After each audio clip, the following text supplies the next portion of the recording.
Não. Ei, gente, bom dia. Fala bom dia. Fala bom dia. Subir. Não, não pode subir, amor. Ó, vai começar a aula da mamãe, agora você tem que ir pra lá.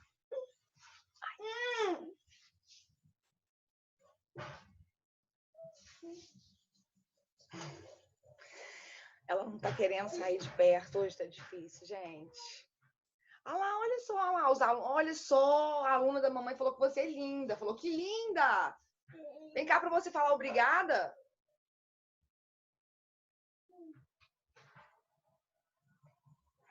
Ó, agora o pessoal todo já tá entrando, agora você tem que ir pra lá, meu amor. E aí, gente, tudo certo com vocês? Bom dia. Vamos continuar. Vai pra lá, meu amor. Vai lá. Fecha a porta aqui pra mim, por favor.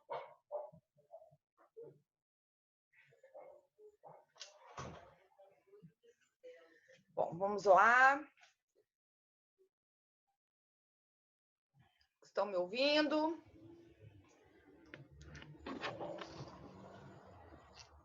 Espero que não tenhamos nenhuma intercorrência, né? Embora essas intercorrências sejam meio inevitáveis, mas nada com internet, nem com crianças, gritos ou coisas do tipo. Eu mandei ontem para a Isabela esse roteiro, né, que eu fiz para a gente acompanhar as aulas. Imagino que todos vocês tenham recebido, porque eu mandei pelo WhatsApp, até para facilitar a distribuição nos grupos da sala. E mandei o link também, né, daquelas duas primeiras aulas que nós gravamos pelo YouTube, fazendo uma revisão, um apanhado geral de tudo que vocês haviam estudado até agora.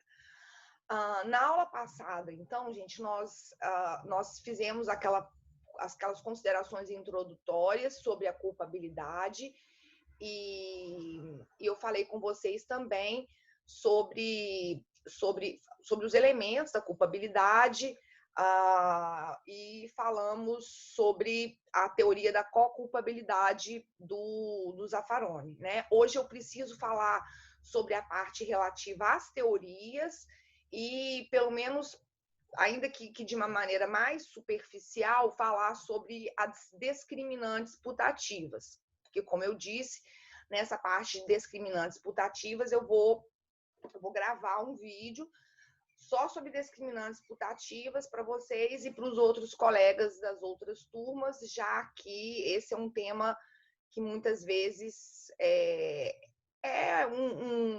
algo um tanto quanto complicado, vamos dizer assim, mas depois que a gente entende, fica fácil. Então, vou começar aqui, deixa eu ver se eu consigo compartilhar já de imediato essa tela, porque eu não deixei ela aberta. Espera aí, só um minutinho, gente. Só um minutinho.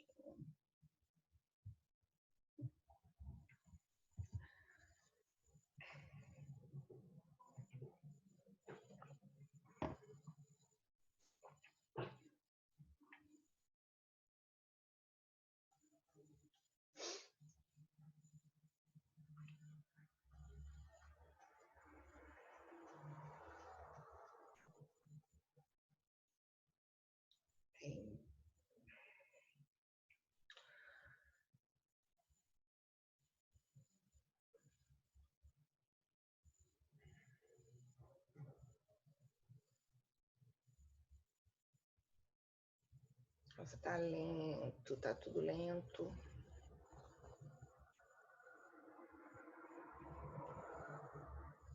Aqui.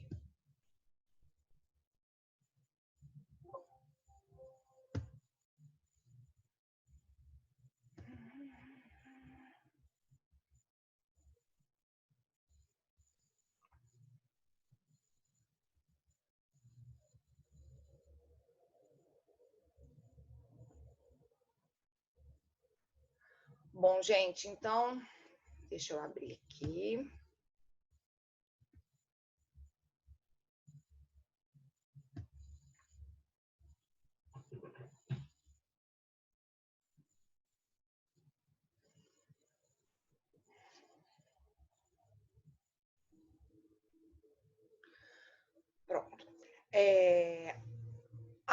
Hoje eu preciso falar com vocês sobre essas teorias e pelo menos delimitar com base nessas teorias essa figura das chamadas discriminantes putativas.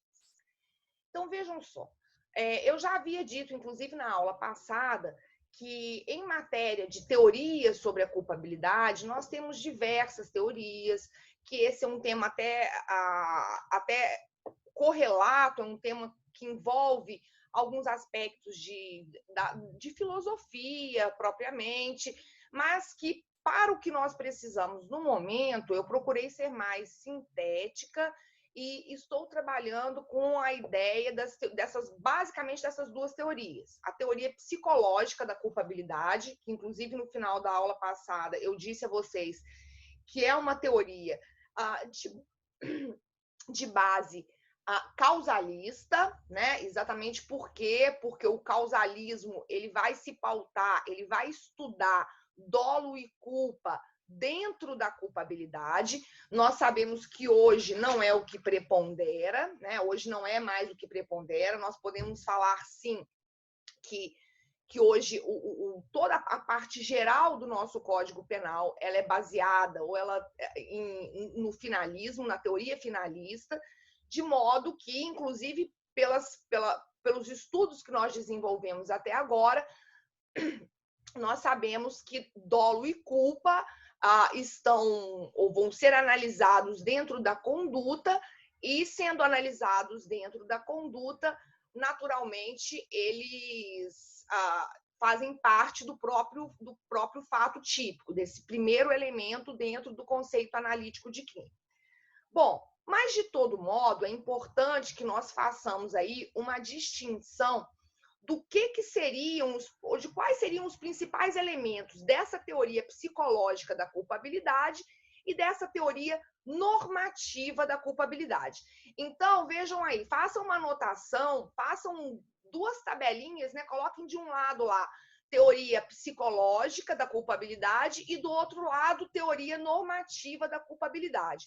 Porque eu vou colocando, vou apontando para vocês as principais características de cada uma delas e vocês deixam isso registrado na forma de um esqueminha, né? Então, coloquem, deixem isso daí.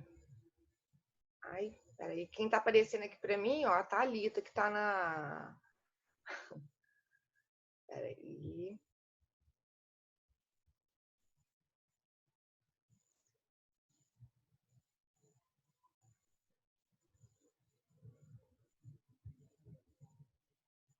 Então, gente, vejam só.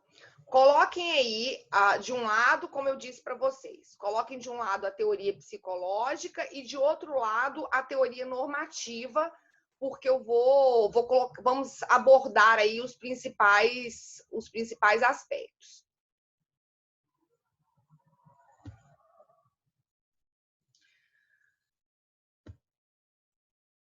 Bom, então, em relação à teoria psicológica, nós já vimos que a base, que ela possui bases, a base é causalista, de maneira diferente da teoria normativa, que possui base finalista. Então, essa é a primeira distinção básica, mas vocês já viram que eu já havia falado, inclusive esse foi o nosso encerramento, né? Eu encerrei a aula passada falando isso com vocês.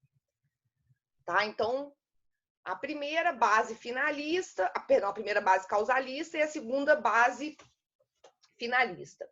Agora, vejam só, na teoria psicológica, nós encontramos o pressuposto, os elementos da culpabilidade para essa teoria psicológica, diz-se que nós temos como um pressuposto a imputabilidade, então eu estou falando da teoria psicológica, tá? Para a teoria psicológica, diz-se, o pressuposto da culpabilidade seria a imputabilidade. E dentro dessa teoria, vai se falar que nós teríamos análise de dolo e culpa. De maneira diferente, eu já até antecipei isso para vocês na aula passada, de maneira diferente, o que vai acontecer para a teoria normativa? Para a teoria normativa, vejam só, para a teoria normativa, quais são os elementos da culpabilidade? Esses que nós já até examinamos na nossa parte introdutória. Então, para a teoria de base normativa, olha, são elementos da culpabilidade, imputabilidade, potencial consciência da ilicitude e a exigibilidade de conduta diversa. Então, esse já é um outro ponto distintivo, porque lá na teoria psicológica vai se analisar como pressuposto a imputabilidade e vai se fazer a análise de dolo e culpa. Analisa-se dolo e culpa dentro da culpabilidade, que foi o que eu falei para vocês, já que a teoria psicológica é de base causalista. Agora, diferentemente, para a teoria normativa, nós vamos ter esses elementos aqui que eu já lhes apresentei. Imputabilidade, potencial consciência da ilicitude e a exigibilidade de conduta diversa.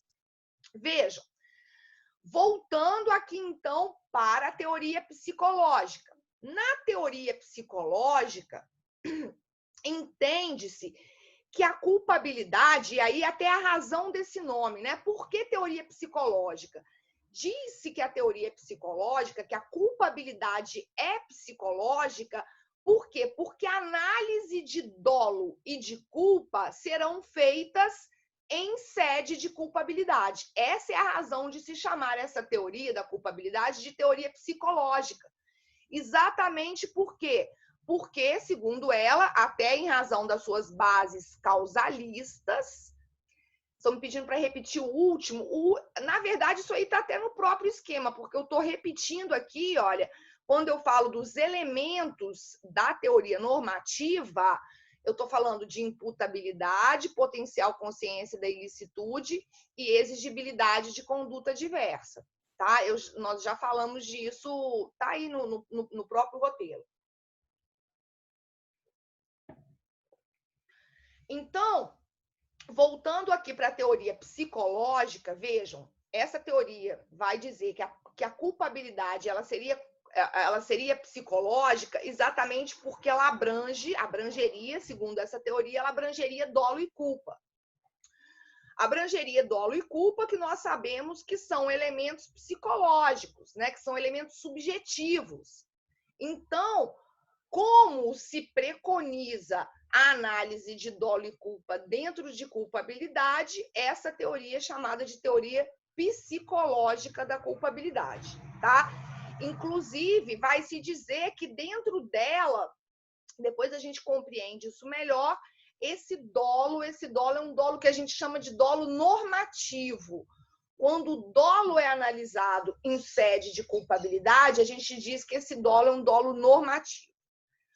Agora, diferentemente, para a teoria normativa da culpabilidade, para a teoria normativa, vejam, a gente aqui, até a própria nomenclatura fica bastante clara, para a teoria para a teoria normativa da culpabilidade, dolo e culpa, foi o que eu já falei para vocês, dolo e culpa, eles serão analisados, dolo e culpa, que são elementos, sim, são elementos psicológicos, são elementos subjetivos, dolo e culpa serão analisados na conduta. Dolo e culpa serão analisados na conduta. E nós sabemos que a conduta é um dos elementos do fato típico. Então, essa é a grande nota distintiva entre essas duas teorias. Para a teoria psicológica, dolo e culpa serão analisados em sede de culpabilidade. Para a teoria normativa, dolo e culpa não integram a culpabilidade. Dolo e culpa serão analisados em sede de conduta. E nós sabemos que a conduta é um dos elementos do fato típico, tá? Aqui na teoria normativa, a gente diz que o dolo é um dolo natural. Cuidado para vocês não se equivocarem, porque eu estou falando que o dolo normativo na teoria psicológica. Na teoria normativa, a gente chama esse dolo de dolo natural.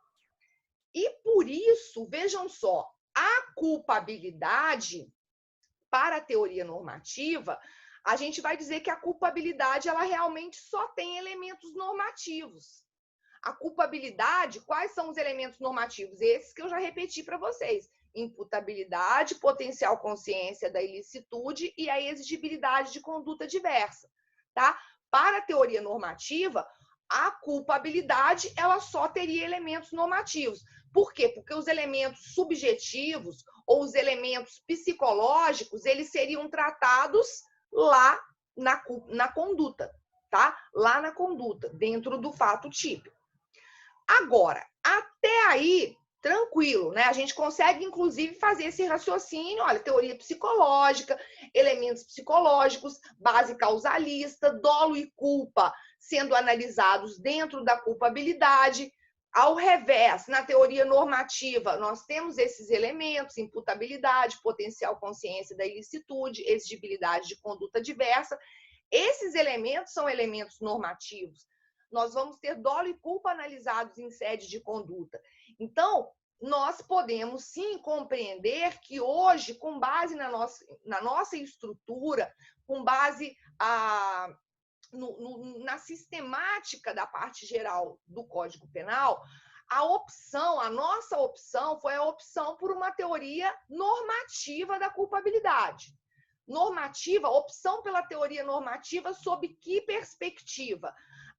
Sob a perspectiva de que a culpabilidade é composta de elementos normativos. A culpabilidade, ela não pressupõe análise de dolo e culpa. Isso já foi feito lá em sede de conduta. Deixa eu só ver se alguém está me perguntando. Repetir o último da normativa, eu vou esquecendo o que eu acabei de falar. No último da normativa que eu falei o quê? Que o dolo é natural, segundo a teoria normativa, que a culpabilidade só tem elementos normativos, que dolo e culpa são elementos subjetivos e vão estar alojados em sede de conduta, quer dizer, dentro do fato típico. Espero que eu tenha conseguido esclarecer. Agora, vejam só, primeiro a gente deixa isso registrado e pouco a pouco a gente vai começar a compreender. Vejam bem, essa teoria normativa da culpabilidade, ela possui duas subvertentes, que seria a chamada teoria normativa pura e a chamada teoria normativa limitada, tá?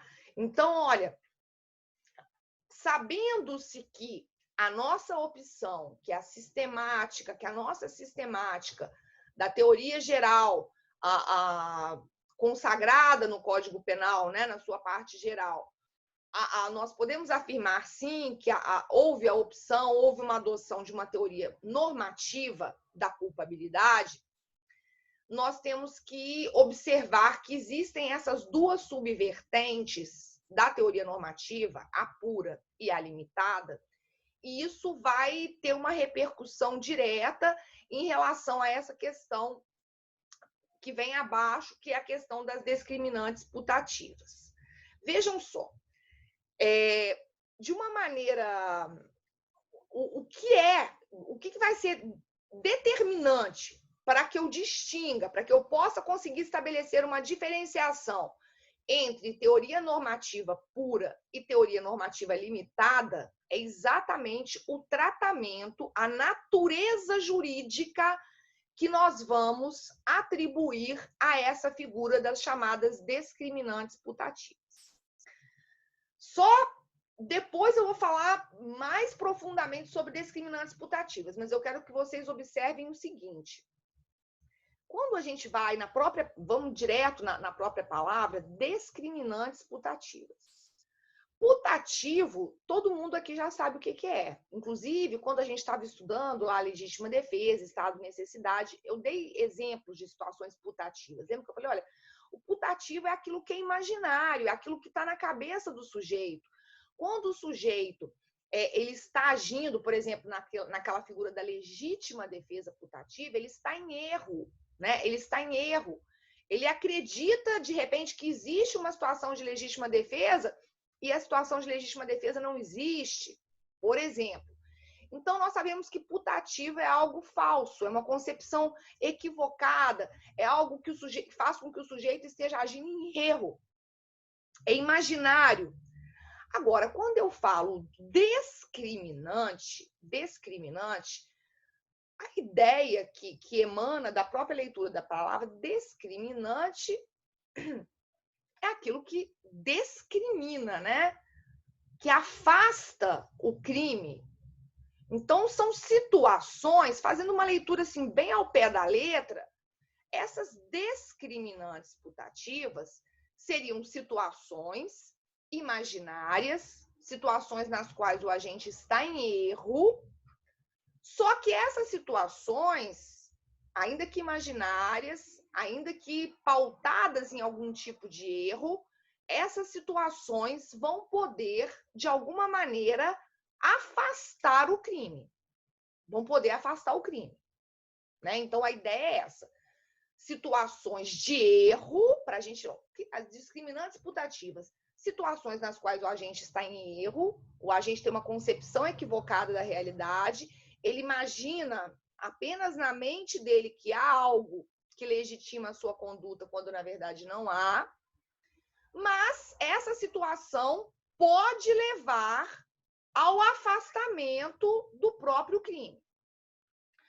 Só que a grande questão é a seguinte, vejam só, quando eu vou para a teoria normativa pura, então vejam só, essas figuras, essas discriminantes putativas, e abaixo eu já coloquei para vocês, olha lá, quando a gente fala de discriminantes putativas, para tentar situá-los aqui num primeiro momento, porque não é complicado, é o seguinte, vejam, as discriminantes putativas, elas vão abranger basicamente que tipo de situações? Situações em que há erro sobre pressuposto fático, erro sobre a existência ou erro sobre os limites de uma causa de exclusão da ilicitude, tá? Então, quando poderão se caracterizar as discriminantes putativas? O sujeito está em erro. Erro em relação a pressuposto fático, erro em relação à existência ou aos limites de uma causa de exclusão da ilicitude. Então, essas são as situações caracterizadoras das discriminantes putativas, tá? E aí, vejam só, primeiro vamos entender essa teoria para depois até a gente entrar com alguns exemplos e isso ficar mais palpável. Para a teoria normativa pura, as discriminantes putativas, elas são hipóteses de erro de proibição.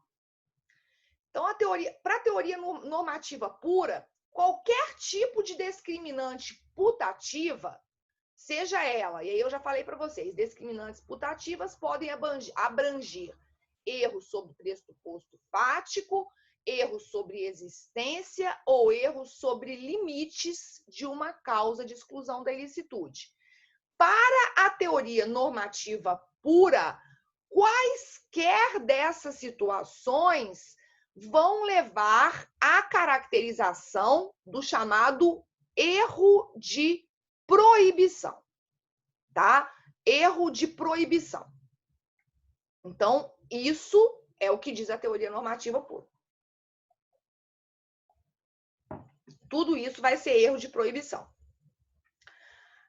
Agora, para a teoria normativa limitada, para a teoria normativa limitada da culpabilidade, vejam só, para a teoria normativa limitada, as discriminantes putativas, elas podem ser, ou elas poderão ter a natureza jurídica de, se o erro for sobre pressuposto fático, então vejam, se o erro for sobre pressuposto fático, eu tenho erro de tipo. Então, na verdade, essa observação que eu coloquei aqui abaixo para vocês sobre discriminantes putativas, vejam lá, eu coloquei, ó, erro quanto aos pressupostos fáticos de uma causa de exclusão da ilicitude, isso é erro de tipo permissivo, que afasta o dolo, etc. Essa minha categorização aqui sobre discriminantes putativas, ela está pautada exatamente na teoria normativa limitada da culpabilidade. Por quê?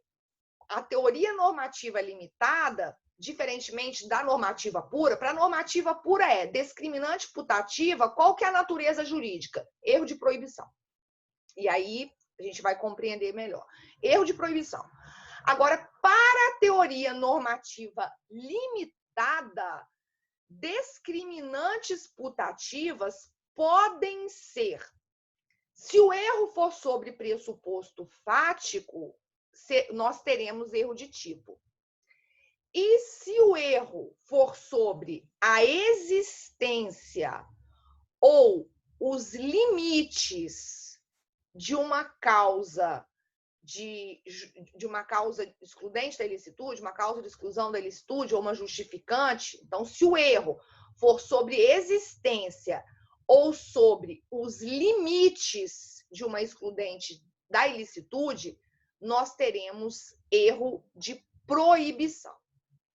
Então, para a teoria normativa limitada, a natureza jurídica das discriminantes putativas, ela varia. Posso ter erro de tipo, posso ter erro de proibição, tá? Para a normativa pura, discriminante putativa, vai ser sempre erro de proibição. Agora, a normativa limitada, ela faz essa distinção. Se o erro é sobre pressuposto fático, é erro de tipo.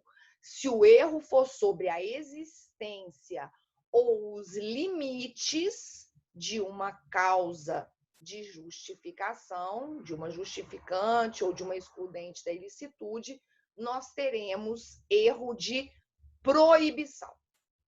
Certo? E é exatamente o que eu vim tratando aqui para vocês, né? Abaixo, olha, então, nas discriminantes putativas, se eu tenho erro sobre pressuposto fático, eu tenho erro de tipo permissivo, que vai afastar o dolo, se esse erro for um erro inevitável, ou que vai permitir a punição a título de culpa, se houver previsão legal. E quando eu tenho erro quanto à existência ou aos limites de uma causa de exclusão da ilicitude, eu vou ter erro de proibição, que é o que a gente chama de erro de proibição indireto, que nesse caso, se o erro for um erro inevitável, afasta-se a culpabilidade, e se o erro for um erro evitável, a pena pode ser reduzida de 1/6 a 1/3. Isso aqui nós vamos estudar mais a fundo nessa parte específica sobre discriminantes putativas.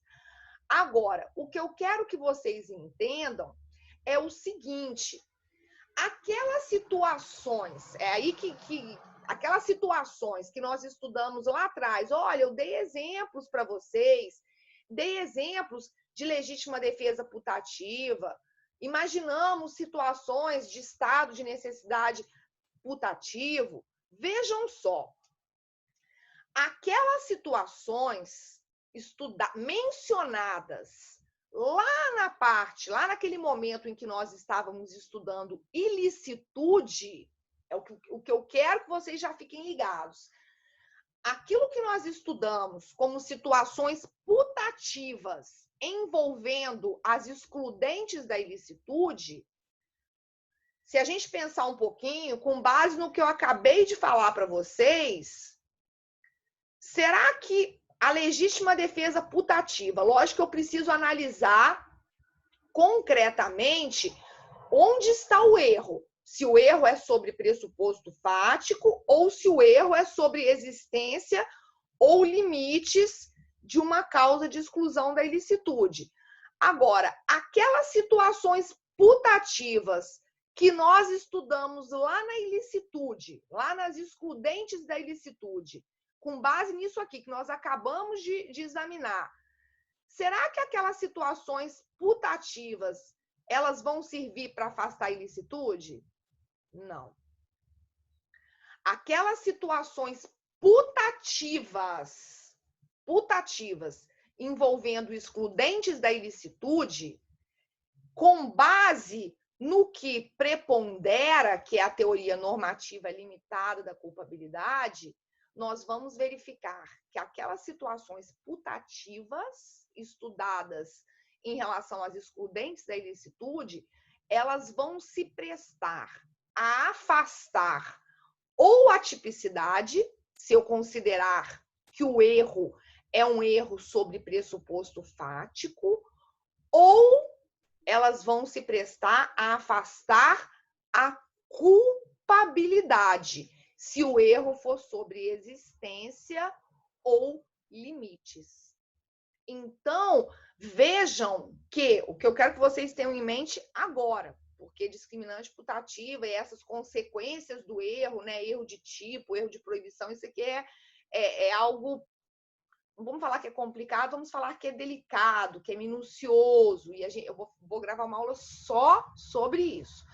O que eu quero que vocês entendam é, quando eu falo da legítima defesa putativa, quando eu falo daquelas situações putativas que nós estudamos lá na parte de ilicitude, de excludentes da ilicitude, aquelas situações putativas, elas não se prestam ou não podem se prestar a afastar a ilicitude. Na verdade, elas vão se prestar a afastar, conforme o caso, a tipicidade, se o erro for sobre pressuposto fático, ou a culpabilidade, se o erro for sobre existência ou limites de uma dessas causas de exclusão da ilicitude, tá? Por hora, é o que eu quero e o que eu preciso que vocês compreendam, ok? Até aí, entenderam? Tá bem teórico, né? Tá tudo bem teórico até agora. Mas é o gancho que eu preciso para começar a falar de discriminantes putativas, falar de erro, né, também, e fazer com que vocês entendam essas distinções entre essas teorias. Majoritariamente, disse que o nosso Código Penal, ele teria adotado a teoria normativa limitada da culpabilidade, até com base naquilo que aparece lá no item 17 da nossa exposição de motivos. Então, lá na exposição de motivos do Código Penal, no item 17, fala-se de teoria normativa limitada da culpabilidade. Agora, existem alguns autores, e um deles é até o professor Kleber Masson, que é uma das referências, né, que eu indiquei, que eu citei para vocês nessas bibliografias mais modernas, mais recorrentemente usadas em OAB, concursos, etc. O professor Kleber Masson, ele diz que, olha, nós não poderíamos afirmar que o Código adotou explicitamente a teoria normativa limitada, porque exposição de motivos, e isso nós até estudamos no semestre passado, né, lá na parte de teoria do crime, exposição de motivos não é lei. De fato, nós sabemos que a exposição de motivos do Código, ela não é lei. A exposição de motivos, inclusive, para que a gente se recorde, ela é uma modalidade, inclusive, de interpretação doutrinária, né? Então, essa ressalva feita pelo professor Kleber Masson vem muito no sentido de querer dizer, olha, cuidado, porque às vezes algumas pessoas vão falar de maneira categórica. O Código Penal adotou de maneira explícita a teoria normativa pura. A teoria normativa limitada. Talvez sim, assista a razão a ele, porque a gente não vai falar. O código adotou, no texto legal, em nenhum momento vem se falando que houve adoção da teoria normativa pura. Isso aparece na exposição de motivos, e realmente exposição de motivos não é lei. Mas o que prepondera, com base até numa análise, né, numa leitura, numa interpretação sistemática do nosso ordenamento penal, é sim a adoção, a opção por ter se filiado o nosso legislador. A gente pode falar que o legislador se filiou, não vamos falar que o legislador adotou de maneira explícita, porque não está na lei. Mas a ideia que prepondera é que vigora, sim, essa teoria normativa limitada da culpabilidade, tá? O que acaba sendo reforçado por esse item 17 da exposição de motivos do Código Penal, o que não significa dizer que isso consta do texto da lei. Então, fica só essa observação. Com isso, gente, nós passamos à análise propriamente da imputabilidade, que é o nosso próximo tópico aqui. Lembrando que eu vou disponibilizar para vocês um vídeo só sobre a parte de discriminantes putativas, tá? E nós passamos a análise desses elementos aqui, olha, desses elementos que são elementos que integram, até com base na própria adoção da teoria normativa da culpabilidade, que são os elementos que integram a culpabilidade. Primeiro deles, portanto, a imputabilidade. Então, primeiro elemento, imputabilidade. O que é imputabilidade? Imputabilidade é a capacidade de imputação. Numa primeira análise, até de uma maneira bem simples, imputabilidade é o quê? É a capacidade de imputação, tá?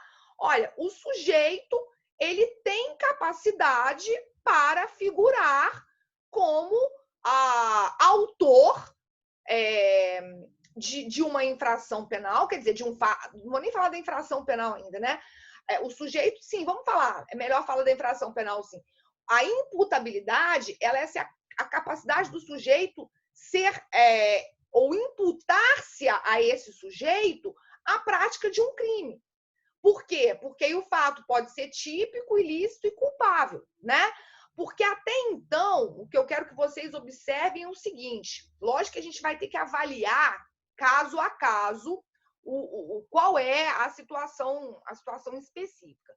Mas numa primeira análise, quando eu falo que um agente é imputável, quer dizer, ele tem capacidade de imputação, ele tem capacidade, essa capacidade de imputação até envolve também, quando a gente fala principalmente da questão da doença mental, vai envolver também a capacidade de discernimento, mas o sujeito que é imputável, ele, numa primeira análise, ele tem capacidade de responder pela prática de um crime, ele tem capacidade de responder criminalmente pela prática de uma infração penal, pela prática de um fato típico, ilícito e culpável. Agora, a princípio, quando a gente fala que, olha, numa primeira análise, qualquer um de nós seria imputável. Só que a gente estuda, na verdade, a imputabilidade meio que a contrário senso. A regra é, qualquer um de nós, numa primeira análise, qualquer um de nós é perfeitamente imputável.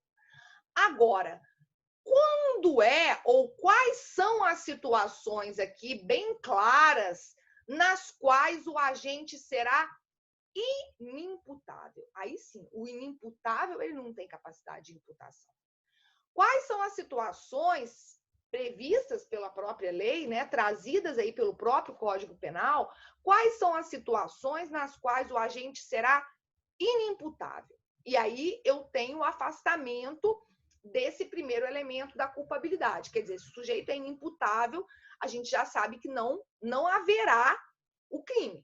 Porque se ele é inimputável, a imputabilidade é um dos elementos da culpabilidade, e para que eu tenha o crime, eu preciso de fato típico, ilícito e culpável, né? Então, se o agente ele é inimputável, eu não vou falar da existência de crime, porque já de cara esse primeiro elemento da culpabilidade ficou afastado. Vejam, a primeira situação de inimputabilidade, então cuidado para vocês não confundirem, né, a utilização dessas nomenclaturas, porque imputabilidade é o pressuposto da culpabilidade, é um dos pressupostos, um dos elementos. Agora, quando o agente ele não possui a imputabilidade, nós vamos falar que é uma situação que esse agente ele é inimputável, tá? Primeira situação de inimputabilidade, a menoridade. Todo mundo sabe disso, né? A figura do menor. Então, quando nós falamos do menor, deixa eu ver aqui, que deve ter alguém me perguntando. Ah, não, é só... Bom, vejam só. Quando nós falamos da menoridade, duas referências já de imediato merecem ser feitas. A primeira referência, artigo 228 da Constituição. Então, a própria Constituição Federal vem tratando, né, dizendo que a maioridade penal ela vai ser atingida aos 18 anos. Portanto, abaixo disso, nós não temos a imputabilidade.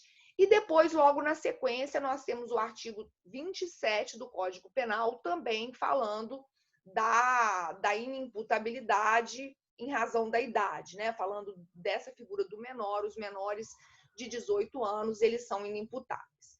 Primeira questão que eu quero que vocês observem é a seguinte: qual foi o critério para fins de determinação da inimputabilidade em razão da idade adotado pelo nosso direito penal?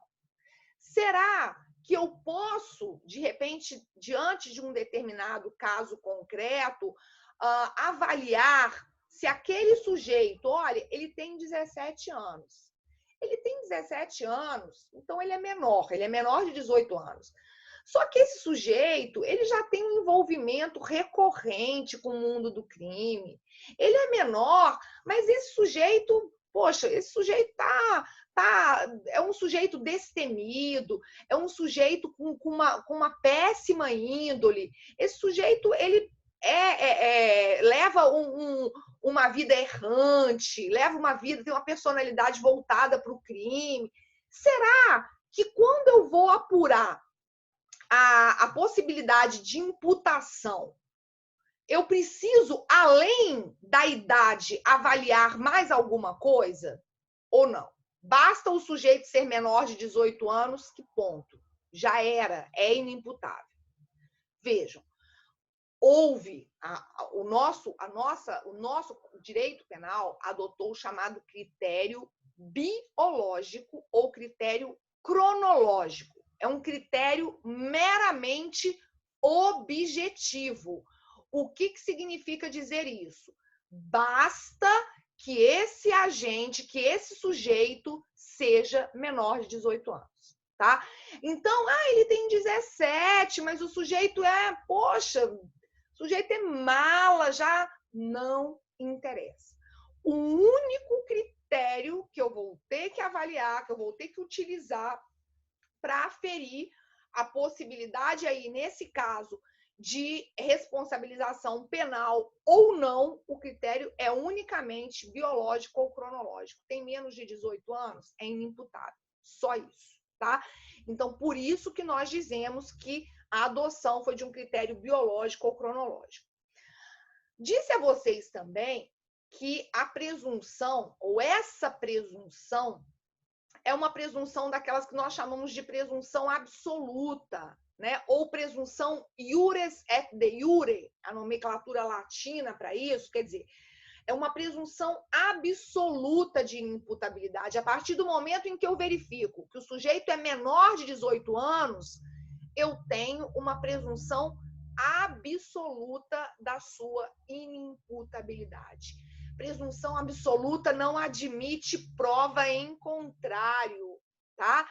Então, tem menos de 18 anos, acabou. É inimputável e ponto. Não se admite prova em contrário. Aproveitei, inclusive, para fazer menção aqui a vocês a súmula 74 do STJ, essa súmula que vai nos dizer como fazer essa prova da menoridade. Olha, é o básico, né? A prova da menoridade, ela deve ser feita por documento hábil.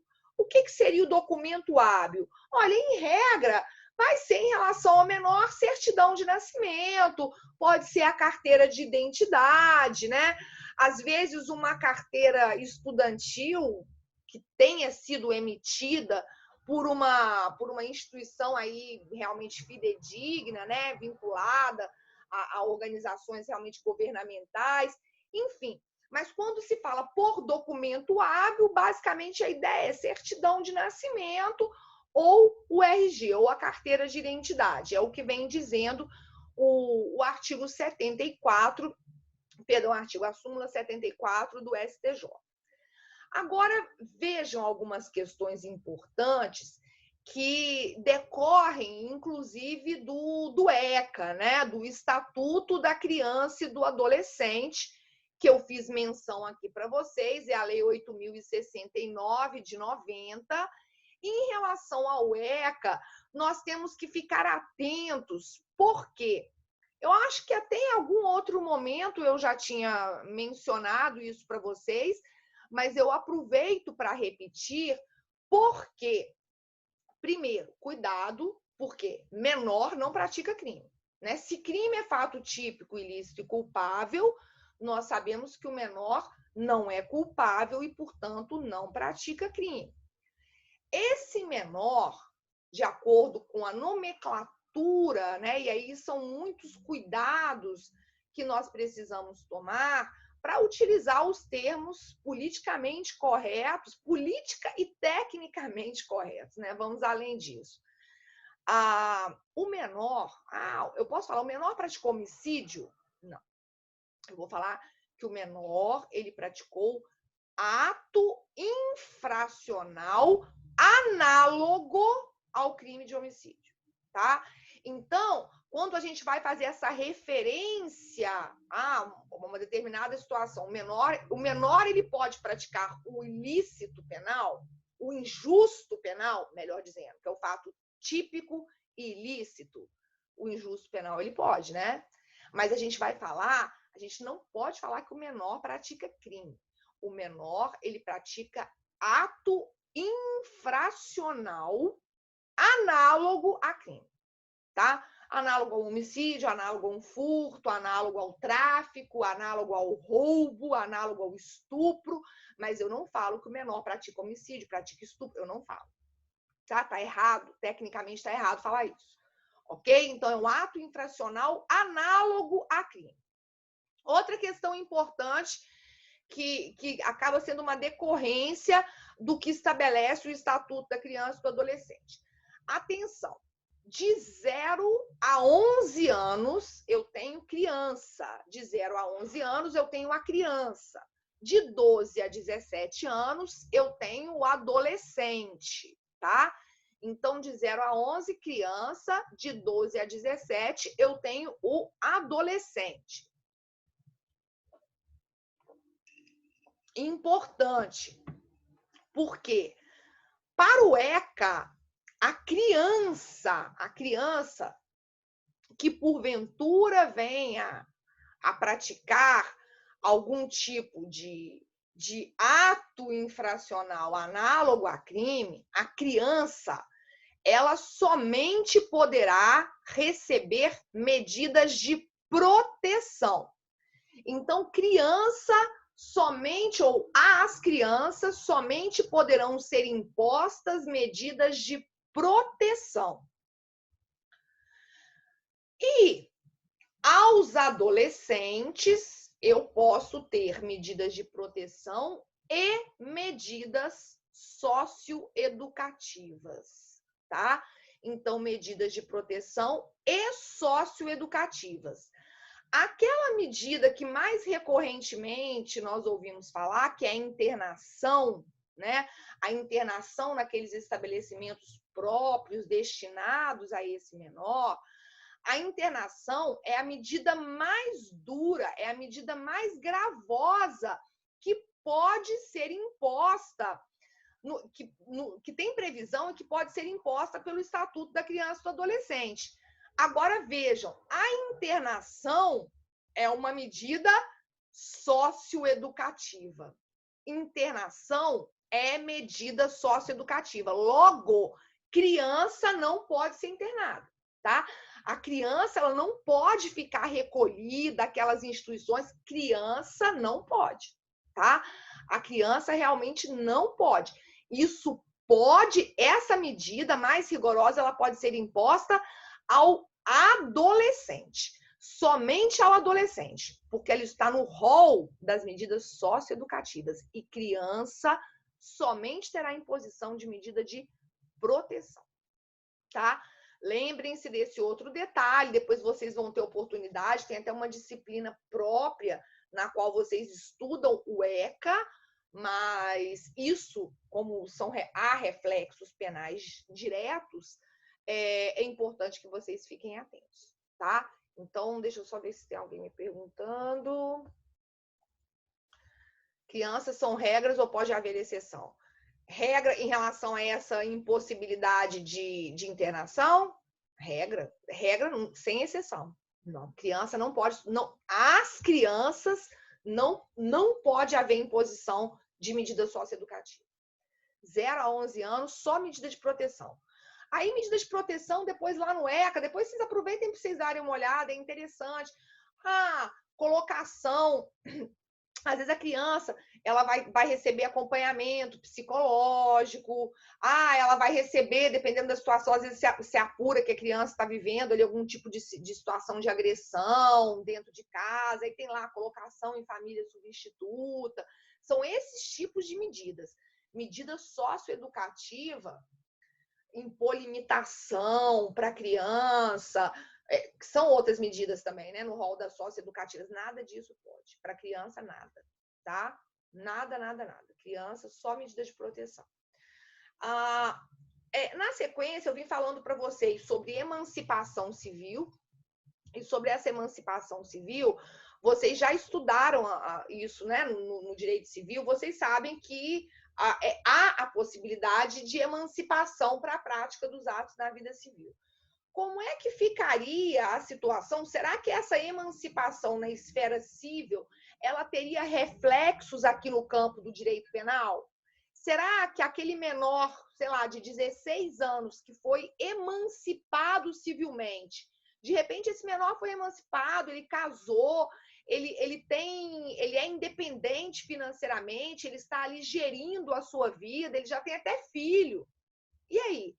Será que esse menor de 16 anos, civilmente emancipado, se ele praticar um fato típico e ilícito, esse menor, ele será culpável?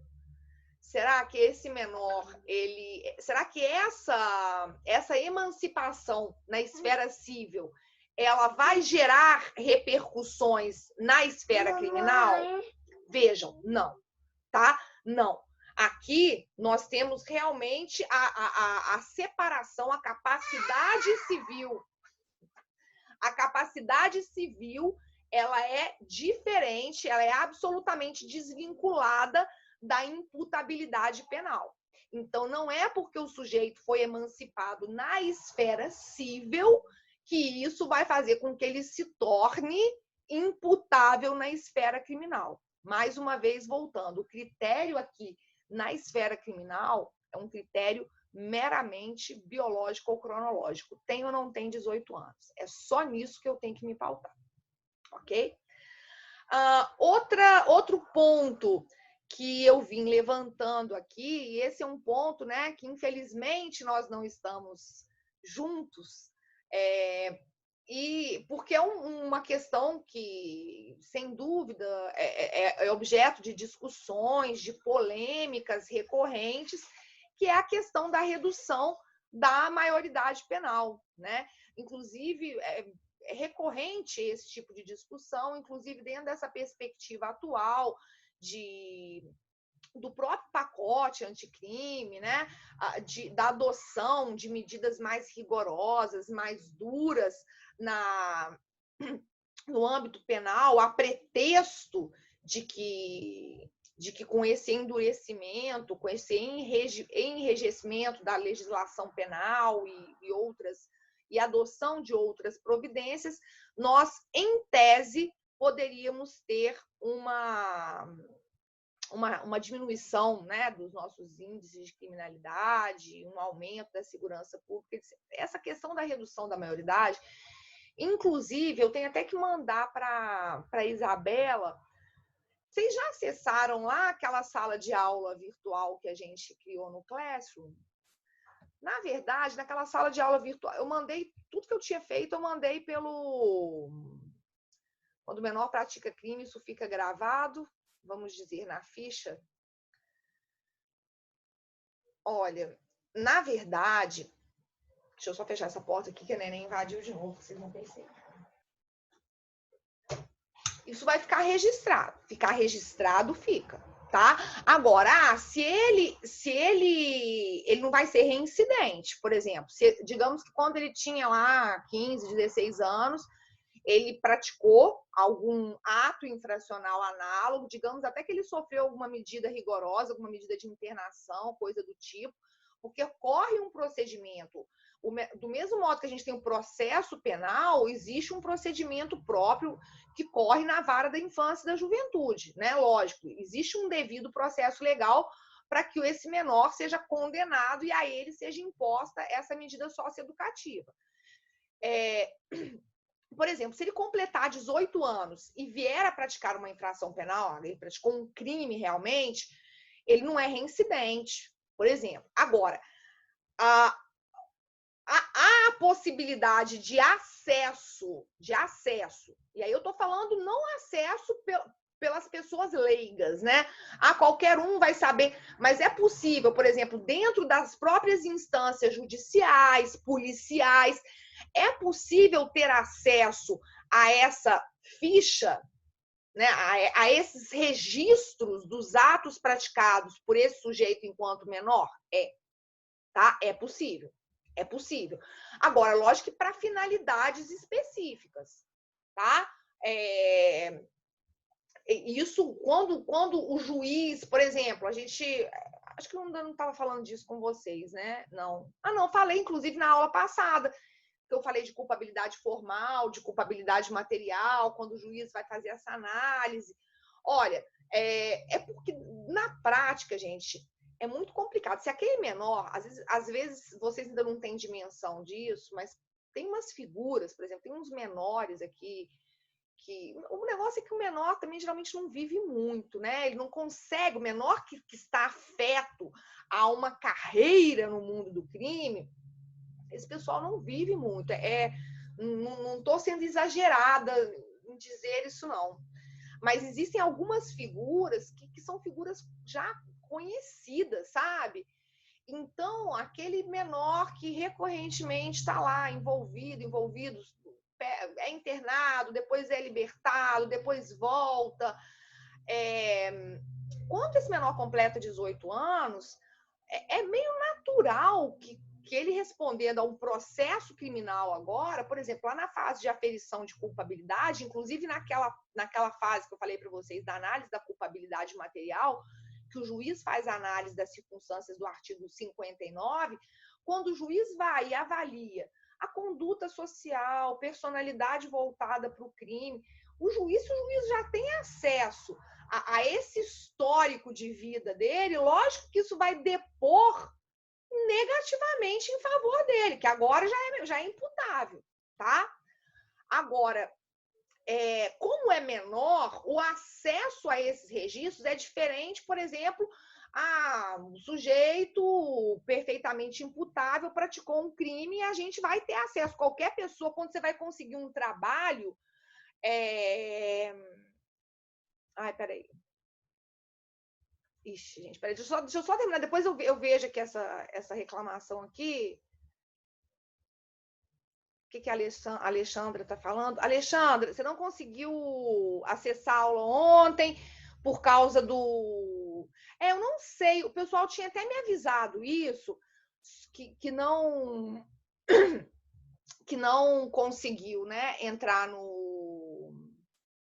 Eu vou tentar ver se eu falo, mas olha só, a minha preocupação, inclusive, a minha reunião, vocês podem ver, não tem senha, eu não sei o que foi que aconteceu no seu caso específico, mas olha só, você já deve ter visto, calma, Alexandra, fica calma, nesse momento, se a gente começar a ficar pilhado, acabou. É normal a gente ter esses altos e baixos, como a gente está muito sensível, eu acho que tudo fica meio superdimensionado, né?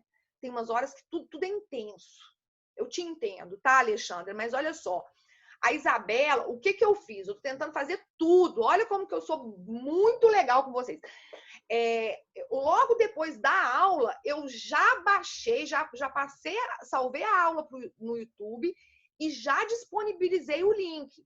Então, a aula de ontem, você já pegou? Me responde aí, Alexandre, só para eu ver se a situação está sob controle. Porque aí eu mandei para vocês. Hoje, assim que acabar, eu já descarrego aqui, já converto, né? Porque então, aí ela passou e a de hoje, eu já vou passar para vocês hoje mesmo, tá? Então, esse tempo que você perdeu, você vai lá e supre. Agora, às vezes, tenta já ir fazendo essa conexão. Eu não sei nem assim muito o que te responder, porque, gente, eu, para questões tecnológicas, eu até estou me redescobrindo nesse período, porque eu me achava realmente eu acho que era até um certo comodismo, sabe? Que eu falava assim, não sei mexer com isso não gosto de mexer com isso não, isso é chato.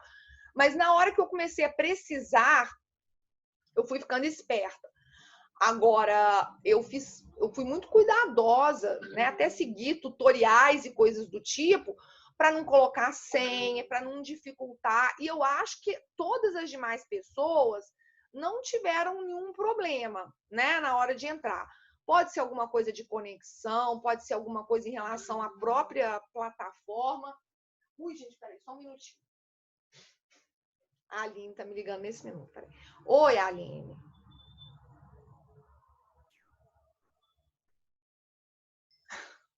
Boa essa, tá vendo? Vocês quando atendem... hoje foi a minha vingança. Vocês que atendem celular no meio da aula, hoje é a minha chance. Peraí, deixa eu só... Hugo aqui. Tá, Hugo, eu tô no meio da aula, tá? Já vou colocar o link. Tchau. Aline, eu tô no meio, tô terminando a outra aula, tá? Já te mando. Eu tava lá no professor online, mas eu vou checar, tá? Tô terminando a aula. Tchau. Pra vocês verem como é que é. Chato no meio da aula a pessoa ficar atendendo o celular, né? Ô, Alexandra, mas aqui, ó, já que ela tá até me ligando, eu vou aproveitar e vou falar. Mas fica calma, tá, gente? Vai dar tudo certo, se Deus quiser. Agora vem a Páscoa nessa próxima semana, né? Pra gente... Nem sei se a gente vai falar assim, vai ser bom, vem a Páscoa na próxima semana pra gente poder ficar em casa. Já tá todo mundo em casa, né? Ai, gente, que difícil. Eu tava contabilizando. Hoje é o 22º dia de isolamento social, né? Com essa previsão de ser até o dia 30, eu fiz a conta mesmo, tô lá de contar no calendário, faltam mais 24 dias. Vocês estão bem? Assim, tem horas, ou vocês também têm esses altos e baixos? Tem horas que a gente fica muito tranquilo e depois tem horas que a gente fica muito irritado. Como é que vocês estão? Vocês estão bem tranquilos? Que bom, né? Já que ninguém se manifestou, imagino que vocês estejam ótimos. Tá todo mundo assim. Agora começou, porque, gente, não é possível. Tá vendo? Tá todo mundo. Essa coisa foi o que eu falei para vocês. Aí, ó, o Rainer tá falando que talvez possa saber o que é o seu problema, Alexandra. Gente, é muito louco isso, né? até que estava mais pé já. Calma. É porque, gente, tá acontecendo tanta coisa. Parece que a gente está vivendo um filme meio de ficção científica. Vocês não estão sentindo isso, não? Porque até isso. Aí a gente está agora. O Zoom virou, né, um instrumento de tudo, né? De trabalho, de contato com a família. Aí começa grupo de WhatsApp. Nossa Senhora, uma coisa chata de WhatsApp, que geralmente é só no. Aí começa grupo de WhatsApp, não, porque o FBI descobriu que estão tendo invasões de hackers que estão lançando imagens de pornografia e de não sei mais o que no Zoom. Aí eu falei, ai, gente, mentira, fake news, né? Nem dei moral. E aí depois começou a ver que o negócio realmente era verdade, que a gente teve comunicação até mesmo institucional, o Ministério da Saúde estava recomendando que não fosse usado, porque as pessoas. Gente, que coisa louca, né? Tá acontecendo tudo. Gente, eu sei, é muito difícil. Realmente, são dias e dias, né? São altos e baixos. Tem dias que. Pensa as crianças. Gente, vocês não têm noção de como é que estão as coisas aqui em casa, não. Tem horas que essas crianças surtam. E tadinhas, a gente. Às vezes está chorando, eu falo assim, mas o que foi? Eu falo assim, mamãe, eu não sei o que é. Tô me sentindo muito mal. É porque a criança não consegue, né, articular ali o que ela está sentindo, mas é uma angústia, uma coisa horrorosa, gente. Enfim, vamos vencer, isso vai passar. A gente tem que ter força, mas está sendo uma aprovação realmente depois de tantos dias e elas não acho que elas não. A Estela está entendendo um pouco, né? E às vezes eu tenho que fazer um pouco de medo, por quê, gente? Porque criança fica louca, elas começam a fazer uma opção de coisa perigosa. E vai me dando um desespero de pensar o seguinte: imagina se uma criança cai, machuca, corta e eu preciso levar num hospital. Sabe? Esse é o meu grande pânico, as brincadeiras perigosas. Então, às vezes eu tenho que falar: olha, se você não cair, machucar, a mamãe vai ter que te levar no hospital, e no hospital, se você tiver que ficar, você vai ficar sozinha. Nossa, também eu falo, né? Mas não tá funcionando muito, não. Às vezes eu faço uns medos, assim, para ver se. Mas, ô Romulo, esse arquivo Word da aula, eu mandei. Eu mandei para Isabela no grupo, tá? Esse arquivo Word eu mandei para Isabela, já mandei ontem, inclusive. Então já fiquem ligados. Não conseguiu abrir?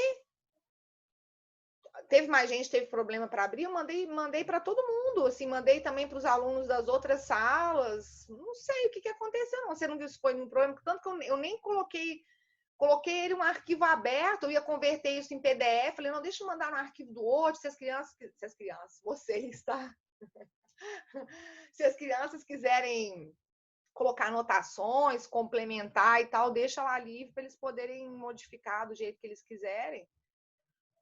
Não sei se mais alguém teve problema aí. Vocês me falem, qualquer coisa eu mando de novo. Mas eu mandei ele no Word, do jeito que está salvo aqui no meu computador. Ô, gente, mas só para a gente poder, então, fechar, eu vou mandar esse outro link, porque tem hora que eu estou até tentando evitar um pouco o uso de tantas tecnologias, que eu falo, na plataforma tal, na plataforma.